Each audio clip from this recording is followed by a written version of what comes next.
I'll show you how to customize collections list. So basically the page where you list all of your collections. Sometimes you can link to all of the collections if you wanted, because that also improves the navigation and can improve sales. So basically in the top menu, select collections list.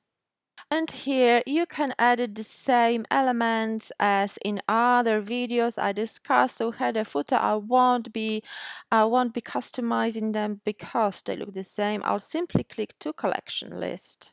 And here you can select whether you want to show all of the collections or only selected, because if you click on selected collections, you can hide some of the collections that you don't want to display. For example, perhaps they are only for wholesale, or they are not finished, or they are temporary, so you don't want to display them all the time. However, I will select all collections, and you can change the style as previously, how many collections per row, and how to sort them, whether alphabetically, by date, by product count.